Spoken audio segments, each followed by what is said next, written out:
I'm back! The third law of exponent is power of a product. Okay? So ito po ang ating formula, itong proof natin. The nth power of a, b is equals to a raised to n times b raised to n. Saan nakuha yan? Itong 1 is understood, the exponent is 1. 1 siya. Ang b natin is 1. Just multiply 1 times n. That is why we have a raised to the power of n. And our b, 1 times n, we have b raised to the power of n. So, para maintindihan, we have example. So, here we have the fourth power of 2x.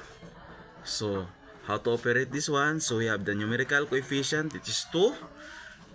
2 has the exponent of 1 times 4. Times 4. And then, we have variable x. Exponent of x is 1 times 4 din. So, therefore, you have 2. 1 times 4 is equals to 4. And then, we have our x. 1 times 4 is 4.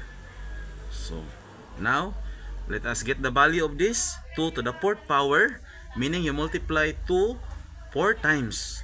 And that is equals to 16.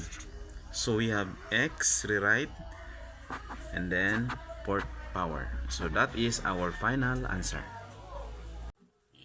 Our second example is the cube of 3x to the 3rd power and y squared, or y to the 2nd power. So, una nating gagawin, try to look at the numerical coefficient and the variable with their exponent. Ang 3 natin, the exponent is 1. 1 ang exponent. So, times 3. Okay. So, we have our x, exponent is 3 times 3. And then you have y, exponent is 2, then times 3. So, therefore, you have 3. 1 times 3 is 3. And then we have our x. 3 times 3 equals 9.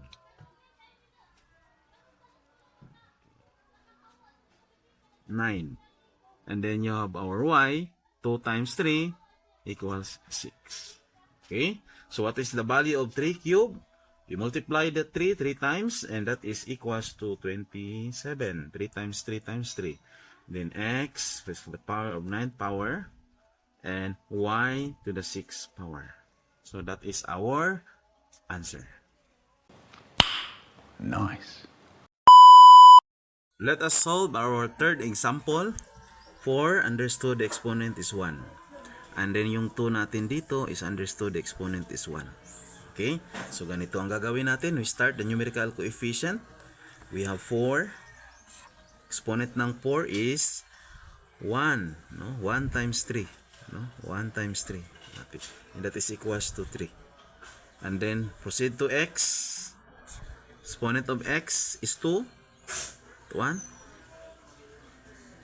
Then we have 2 times 3. That is equals to 6. And proceed to our y. Y is 3 times 3. 3 times 3 is equals to 9. And we have to z.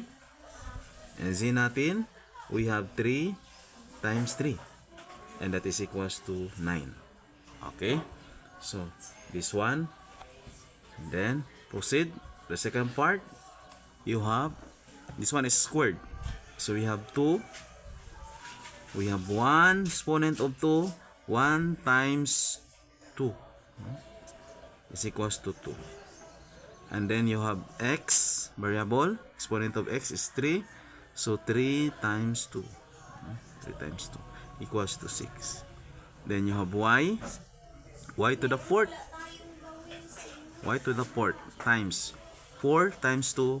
And that is equals to 8. So last is z. So you have 5. So 5 times 2. And that is equals to 10. Unahin natin ang value ng numerical coefficient. So ito 4 cube, that is equals to 64, no? 64 because 4 times 4 times 4 is 64. Okay, and then this one, that is 2 times 2, that's it equals to 4.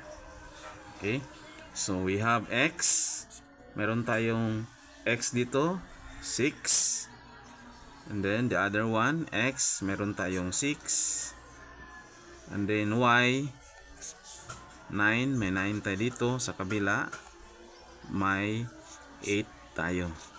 Ang z natin, meron tayong 9, and then meron din tayong 10. Okay, so multiply natin 64 times 4, that is equals to 256. Okay, so applying the rule, we have x 6 plus 6, that is 12.